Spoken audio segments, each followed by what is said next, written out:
నమస్తే అందరికీ. ఈరోజు క్లాస్లో 10వ తరగతిలోని 11వ పాఠమైనటువంటి భూమిక అనే పాఠంలోని భాషాంశాల గురించి తెలుసుకుందాం. ఫస్ట్ బిట్ పదజాలం. గీత గీసిన పదాలకు అర్థాలను రాయండి. రాజు ధ్యాస అంతా క్రికెట్ ఆటపైనే ఉన్నది. ధ్యాస అంటే దృష్టి అని అర్థం. ప్రజ్ఞ, మనోజ్ఞ ఇద్దరు సఖ్యతతో మెలుగుతారు. సఖ్యత అంటే స్నేహం అని అర్థం.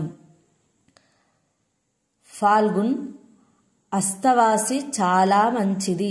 అస్తవాసి అంటే చేతి చలువ అని అర్థము. Next one.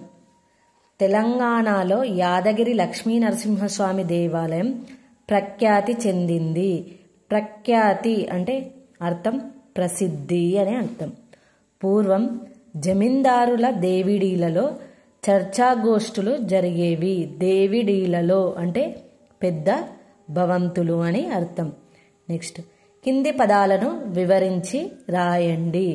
హృదయ సంస్కారం అంటే ఏంటిదంటే మంచి చెడ్డలను విచక్షణతో గుర్తించి మంచిని ప్రోత్సహించి చెడును ఖండించి దీనులయందు కరుణను చూపించే సుగుణం. సుగుణం అంటే మంచి గుణమని అర్థం. మనశుద్ధి, బుద్ధి పరిపక్వత, హృదయ నిర్మలత అనే సుగుణాలను కలిగి ఉండడం, మంచి చెడ్డలను స్పందించే హృదయం కలిగి ఉండడాన్నే హృదయ సంస్కారం అంటారు. ఏంటి హృదయ సంస్కారం అంటే మంచి చెడ్డలను విచక్షణతో గుర్తించి మంచిని ప్రోత్సహించి చెడును ఖండించి దీనులయందు కరుణను చూపించే సుగుణం అంటే మంచి గుణం, మనశుద్ధి, బుద్ధి పరిపక్వత, హృదయ నిర్మలత అనే సుగుణాలను కలిగి ఉండడం, మంచి చెడ్డలను స్పందించే హృదయం కలిగి ఉండడాన్నే హృదయ సంస్కారం అంటారు. Next one. సామాజిక పరిణామం. ఏంటి సామాజిక పరిణామం అంటే ఏంటిదంటే సంఘంలో వచ్చే మార్పు కాలానుగుణంగా వర్తమాన కాల పరిస్థితులకు అనుగుణంగా సమాజంలో మార్పులు సంభవిస్తూ ఉంటాయి. అలా సంభవించే మార్పులను సామాజిక పరిణామం అంటారు. ఏంటి సామాజిక పరిణామం అంటే సంఘంలో వచ్చే మార్పులకు కాలానుగుణంగా వర్తమాన కాల పరిస్థితులకు అనుగుణంగా సమాజంలో మార్పులు సంభవిస్తూ ఉంటాయి. అలా సంభవించే మార్పులనే సామాజిక పరిణామం అంటారు. నెక్స్ట్, భారతీయ సంస్కృతి అంటే ఏంటిదంటే భారతదేశం అనాదిగా అంటే చాలా కాలం నుంచి వేద ధర్మాన్ని అనుసరిస్తుంది. ఈ దేశంలో పురాణాలు, ఇతిహాసాలు పుట్టాయి. ఆయా ధర్మశాస్త్రాలకు అనుగుణంగా మన భారతీయ నాగరికత అభివృద్ధి చెందింది. అదే మన భారతీయ సంస్కృతి. ఏంటి భారతీయ సంస్కృతి అంటే భారతదేశం అనాదిగా అంటే చాలా కాలం నుంచి వేద ధర్మాన్ని అనుసరిస్తుంది. ఈ దేశంలో పురాణాలు, ఇతిహాసాలు పుట్టాయి. ఆయా ధర్మశాస్త్రాలకు అనుగుణంగా మన భారతీయ నాగరికత అభివృద్ధి చెందింది. అదే మన భారతీయ సంస్కృతి. నెక్స్ట్, అతలాకుతలం. అతలము అంటే భూమికి కింది లోకము అని అర్థం. కుతలము అంటే భూమి అని అర్థం. అతలాకుతలం అంటే విపరీతంగా శ్రమ పడటం అని అర్థం. అంటే అస్తవ్యస్తంగా మారినటువంటి పరిస్థితులనే అతలాకుతలం అంటారు. ఏంటి అతలాకుతలం అంటే అతలము అంటే భూమికి కింది లోకం అని అర్థం. కుతలము అంటే భూమి అని అర్థం. అతలాకుతలం అంటే విపరీతంగా శ్రమ పడటం అని అర్థం. అంటే అస్తవ్యస్తంగా మారినటువంటి పరిస్థితులను అతలాకుతలం అంటారు. నెక్స్ట్, వ్యాకరణాంశాలు. కింది పదాలకు విగ్రహవాక్యాలు రాసి సమాసాలు గుర్తించండి. ఏంటి దశకంఠుడు. దశ సంఖ్య గల కంఠములు కలవాడు. ఏంటి దశకంఠుడు అంటే దశ సంఖ్య గల కంఠములు కలవాడు. ఏ సమాసం? బహువ్రీహి సమాసం. అంటే 10 తలలు కలవారు. ఎవరు? రావణుడు కదా. బహువ్రీహి సమాసం అంటే ఏంటిదంటే అన్య పదార్థ ప్రాధాన్యత కలదే బహువ్రీహి సమాసము. అంటే ఏంటి పూర్వపదానికి కానీ పరపదానికి కానీ రెండింటికి ఇక్కడ ప్రాధాన్యత అనేది ఉండదు. ఈ రెండింటికి కలిపినటువంటి అర్థానికి కలిగిన వ్యక్తికి ఇక్కడ దశ సంఖ్య గల కంఠములు కలవాడు అంటే దీనికి మనం ప్రాధాన్యత ఉందా? లేదు. పూర్వపదానికి లేదు, పరపదానికి లేదు. దాన్ని అర్థాన్ని కలిగి ఉన్న వ్యక్తికి అంటే 10 తలలు కలిగిన వ్యక్తి ఎవరు? రావణుడు కదా. ఇక్కడ రావణుడికే ప్రాధాన్యత ఉంది కాబట్టి ఇది బహువ్రీహి సమాసం. ఏంటి బహువ్రీహి సమాసం అంటే ఏంటిదంటే అన్య పదార్థ ప్రాధాన్యత కలదే బహువ్రీహి సమాసం. అంటే పూర్వపదానికి కానీ పరపదానికి కానీ ప్రాధాన్యత ఉండదు. ఆ సమాసంలోని అర్థాన్ని కలిగి ఉన్న వ్యక్తికి మాత్రమే ప్రాధాన్యత ఉంటుంది బహువ్రీహి సమాసం. ఈ బహువ్రీహి సమాసం పైన నేను వీడియో చేశాను, మీరు ఒకసారి చూడండి. పీతాంబరుడు. పీతాంబరుడు అంటే పసుపచ్చని అంబరము కలవాడు. ఏంటి పసుపచ్చని అంబరము అంటే వస్త్రాలు కలవాడు అని అర్థం. ఇది కూడా బహువ్రీహి సమాసము. అరవిందానన. ఏంటి అరవిందానన? విగ్రహవాక్యంగా రాస్తే అరవిందము వంటి అననము కలది. ఏంటి అరవిందము వంటి అననము కలది. అరవిందము అంటే తామర, అననము అంటే ముఖము అని అర్థము. ఇది కూడా బహువ్రీహి సమాసము. మృగనేత్ర. విగ్రహవాక్యంగా రాస్తే మృగము వంటి నేత్రము కలది. ఏంటి నేత్రములు అంటే ఏంటి కనులు కదా. ఇది కూడా బహువ్రీహి సమాసం. చెంచలాక్షి. చంచలములైన అక్షులు కలది. అక్షులు అంటే కూడా అర్థం ఇక్కడ కనులు అనే అర్థం. ఇది కూడా బహువ్రీహి సమాసము. మానధనులు. అభిమానమనే ధనం కలవారు. ఏంటి మానధనులు అంటే అభిమానమే ధనంగా కలవారు. ఇది కూడా బహువ్రీహి సమాసం. రాజవదన.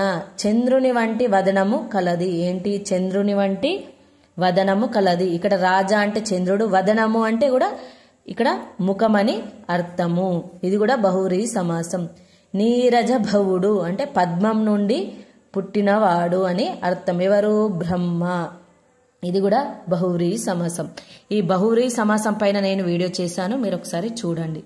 నెక్స్ట్ కింది ప్రత్యక్ష వాక్యాలను పరోక్ష వాక్యాలుగా మార్చండి. ఏంటి ఫస్ట్ హైదరాబాద్ రాజ్యం ఇండియన్ యూనియన్లో విలీనమైంది అని సర్దార్ వల్లభాయ్ పటేల్ ప్రకటించాడు. ఇది ప్రత్యక్ష వాక్యం. పరోక్ష వాక్యంలో రాసినట్లయితే నేను ఇక్కడ దీనిపైన రాశాను, మీరు చూడండి నోట్స్లో. ఫస్ట్ దానికి ఏంటి హైదరాబాద్ రాజ్యం ఇండియన్ యూనియన్లో విలీనమైందని సర్దార్ వల్లభాయ్ పటేల్ ప్రకటించాడు. నెక్స్ట్ వన్ తెలుగు కథా సాహిత్యంలో రమణీయమైన పోకడలు కల్పించిన ప్రసిద్ధ కథకుల్లో ఒకరు నెల్లూరి కేశవస్వామి అని గూడూరి సీతారాం అన్నాడు. దీన్ని పరోక్ష వాక్యంగా రాస్తే తెలుగు కథా సాహిత్యంలో రమణీయమైన పోకడలు కల్పించిన ప్రసిద్ధ కవి నెల్లూరు కేశవస్వామి అని గూడూరి సీతారాం అన్నాడు. నెక్స్ట్ వన్ చార్మినార్ అనే పేరుని బట్టే ఈ కథల విశిష్టత వ్యక్తమవుతుంది అని డి రామలింగం పేర్కొన్నాడు. దీనికి వచ్చేసి చార్మినార్ అనే పేరును బట్టే ఈ కథల విశిష్టత వ్యక్తమవుతుందని డి రామలింగం పేర్కొన్నాడు. ఇగో ఈ ప్రత్యక్ష వాక్యాలను పరోక్షంగా మార్చని వాటిని ఇగో ఇక్కడ రాసాను నేను ఈ మూడింటిని. నెక్స్ట్ వన్ కింది కర్తరి వాక్యాలను కర్మణి వాక్యాలుగా మార్చండి. ఏంటి పాకిస్తాన్ ఏర్పడిన నాటి పరిస్థితుల గురించి భీష్మ సహాని తమస్ నవలలో చిత్రించాడు. అంటే పాకిస్తాన్ ఏర్పడిన నాటి పరిస్థితులు భీష్మ సహానిచే థామస్ నవలలో చిత్రించబడ్డాయి. ఏంటి పాకిస్తాన్ ఏర్పడిన నాటి పరిస్థితుల గురించి భీష్మ సహాని థామస్ నవలలో చిత్రించాడు. ఇది కర్తరి వాక్యం. కర్మణి వాక్యంగా రాస్తే పాకిస్తాన్ ఏర్పడిన నాటి పరిస్థితులు భీష్మ సహానిచే థామస్ నవలలో చిత్రించబడ్డాయి. నెక్స్ట్ హైదరాబాద్ రాష్ట్ర చరిత్రను ఆంధ్రప్రదేశ్ ఏర్పడిన తరువాత మూలకు నెట్టివేశారు అనేది కర్తరి వాక్యం. కర్మణి వాక్యంగా రాస్తే హైదరాబాద్ రాష్ట్ర చరిత్ర ఆంధ్రప్రదేశ్ ఏర్పడిన తరువాత మూలకు నెట్టివేయబడింది. నెక్స్ట్ నెల్లూరి కేశవస్వామిని భారతదేశం గర్వించదగిన గొప్ప కథకుల్లో ఒకడిగా కీర్తించారు. నెల్లూరు కేశవస్వామి భారతదేశం గర్వించదగిన కథకులలో ఒకడిగా కీర్తింపబడ్డాడు. ఇగో ఈ మూడింటి యొక్క కర్తరి వాక్యాలను ఇక్కడ రాశాను కర్మని వాక్యాలుగా.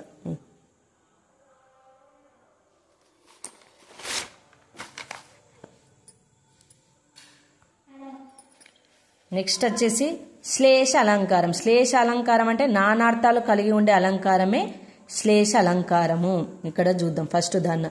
మిమ్ము మాధవుడు రక్షించుగాక. ఏంటి మిమ్ము మాధవుడు రక్షించుగాక అంటే మిమ్ము మాధవుడు రక్షించుగాక, మిమ్ము ఉమాధవుడు రక్షించుగాక. ఇక్కడ మాధవుడు అంటే అర్థం విష్ణువు అని అర్థం. ఇక్కడ ఉమాధవుడు, ఉమా అంటే ఎవరు? పార్వతీదేవి కదా, పార్వతీదేవి.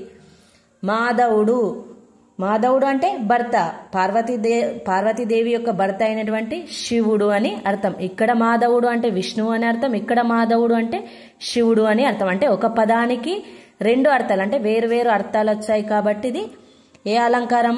శ్లేష అలంకారము. ఈ శ్లేష అలంకారం పైన కూడా నేను వీడియో చేశాను, మీరు చూడండి. మానవ జీవనం సుకుమారం. నవజీవనం సుకుమారమైంది. నవజీవనం అంటే ఆధునిక జీవనం అని అర్థము. మానవ జీవనం సుకుమారమైంది. మానవ అంటే ఇక్కడ మనిషి యొక్క జీవనం సుకుమారమైందని అర్థం. ఇక్కడ ఒకే పదానికి రెండు వేరు అర్థాలు అనేటివి వచ్చాయి. ఇక్కడ మానవ జీవనం అంటే ఆధునిక జీవనం అనే అర్థం వచ్చింది. మానవ జీవనం అంటే మనిషి యొక్క జీవనం అనే అర్థం. వేరు అర్థాలు అనేటివి వచ్చాయి. అంటే ఏంటి ఒకే శబ్దం అంటే రెండు వేరు అర్థాలను ఇస్తుంది. అంటే విభిన్న అర్థాలు కలిగి ఉన్న వాటిని శ్లేషాలంకారం అని అంటారు. నెక్స్ట్ కింది లక్ష్యాలలో ఉన్న అలంకారాన్ని గుర్తించి సమన్వయం చేయండి. రాజు కువలయానందకరుడు. ఏంటి? రాజు కువలయానందకరుడు. ఇది వచ్చేసి ఏంటి? శ్లేష అలంకారము. ఏంటి? శ్లేష అలంకారం. ఇట్లా రాజు కువలయానందకరుడు అంటే రాజు భూమండలాన్ని ఆనందాన్ని ఇచ్చేవాడు, అలాగే రాజు కలువలకు ఆనందాన్ని ఇచ్చేవాడు. ఇక్కడ రాజు అంటే ప్రభువు, అంటే భూమిని పాలించేవాడు అర్థం. భూమిని పాలించేవాడు అనేది ఒక అర్థం వస్తుంది. అలాగే ఇంకో అర్థం రాజు కువలయానందకరుడు అంటే ఇక్కడ రాజు అంటే ఏంటి? కలువ పూలకు ఆనందాన్ని ఇచ్చేవాడు అంటే చంద్రుడు అని. రాజు అంటే ఇక్కడ చంద్రుడు అనేది ఇంకో అర్థం అనేది వస్తుంది. ఏంటి? ఇగో ఫస్ట్ది రాజు కువలయానందకరుడు అంటే రాజు అంటే ప్రభు, భూమండలానికి ఆనందాన్ని ఇచ్చేవాడు అనేది ఒక అర్థం వస్తుంది. ఇంకోటి రాజు అంటే చంద్రుడు, కలువలకు ఆనందాన్ని ఇచ్చేవాడు అని ఇంకో అర్థం అనేది వస్తుంది. ఇక్కడ రాజు అంటే ప్రభువు అని అర్థం వస్తుంది, ఇక్కడ రాజు అంటే చంద్రుడు, అంటే రెండు వేరు అర్థాలు అనేటివి వచ్చాయి. నెక్స్ట్ నీవెలా వచ్చెదవు. ఏంటి? నీవెలా వచ్చెదవు అంటే నీవు ఎలా వచ్చెదవు అంటే ఎలా, ఎందుకు, ఎలా వస్తావు అని అర్థం వస్తుంది. నెక్స్ట్ నీవు ఎలా వచ్చేదవు అంటే ఎలా అంటే ఏలడానికి అంటే పరిపాలించడానికి వచ్చేదవు అని అర్థం అనేది వస్తుంది. ఇక్కడ నీవు ఎలా అంటే ఇక్కడ ఎందుకు అని అర్థం వస్తుంది. ఇక్కడ ఎలా అంటే ఎలా, ఏలడానికి అంటే పరిపాలించడానికి, అంటే రెండు వేరు అర్థాలు అనేటివి వస్తున్నాయి. నెక్స్ట్ కింది వాక్యాలలోని అలంకారాలను గుర్తించండి. మావిడాకులు తెచ్చివ్వండి. ఇది కూడా శ్లేష అలంకారం. ఇక్కడ రాసును మా విడాకులు తెచ్చివ్వండి, మా విడాకులు తెచ్చివ్వండి. మా విడాకులు అంటే డైవర్స్. మా విడాకులు తెచ్చివ్వండి. మా విడాకులు అంటే ఇంటికి కడతాం కదా తోరణాలు, అవి. ఆ ఆకులు తెచ్చివ్వండి. ఇక్కడ మావిడాకులు అంటే వేరే అర్థం వస్తుంది, ఇక్కడ మావిడాకులు అంటే వేరే అర్థాలు అనేటివి వస్తున్నాయి. అంటే ఒక్క పదానికి రెండు వేరు అర్థాలు వస్తే అదే శ్లేష అలంకారం. నెక్స్ట్ వన్ వాడి కత్తి తీసుకోండి అంటే వాడి యొక్క కత్తి తీసుకోండి అని అర్థం వస్తుంది. వాడి అయిన కత్తి తీసుకోండి అంటే వాడి అయిన అంటే పదునైనటువంటి కత్తి తీసుకోండి అనే అర్థం అనేది వస్తుంది. అంటే వేరు అర్థాలు అనేటివి వస్తాయి. ఇక్కడ వాడి అంటే అతని యొక్క కత్తి తీసుకోండి అనే అర్థం వస్తుంది, ఇక్కడ వాడి అంటే పదునైనటువంటి అని ఇంకో అర్థం అనేది వస్తుంది. నెక్స్ట్ ఆమె లత పక్కన నిల్చుంది. ఆమె లత పక్కన నిల్చుంది. ఇక్కడ లత అంటే శ్రీ అనే అర్థం వస్తుంది, అంటే శ్రీ పక్కన నిల్చుంది అనే అర్థం వస్తుంది. ఆమె లత పక్కన నిల్చుంది. లత అంటే తీగ, అంటే ఆమె తీగ పక్కన నిల్చుంది అనే అర్థం వస్తుంది. ఇక్కడ లత అంటే తీగ అనే అర్థం వస్తుంది, లత అంటే శ్రీ అనే అర్థం అనేది వస్తుంది. ఇక్కడ వాడి అంటే అతని యొక్క అని వస్తుంది, అంటే అతని యొక్క వాడి యొక్క కత్తి తీసుకోండి అనే అర్థం వస్తుంది. వాడి అయిన అంటే పదునైన కత్తి తీసుకోండి అనే అర్థం అనేది వస్తుంది. ఇక్కడ మా విడాకులు అంటే మా విడాకులు, విడాకులు అంటే డైవర్స్ అనే అర్థం వస్తుంది. ఇంకోటి మా విడాకులు అంటే తోరణాలు కడతాం కదా, అవి మా విడాకులు తీసుకోండి అని ఇంకో అర్థం అనేది వస్తుంది. అంటే వేరు అర్థాలు అనేటివి వస్తాయి. ఇదే శ్లేషాలంకారం. ఈ శ్లేషాలంకారం పైన నేను వీడియో చేశాను, మీరు ఒకసారి చూడండి. నెక్స్ట్ వీడియోలో మళ్ళీ కలుద్దాం. ధన్యవాదములు.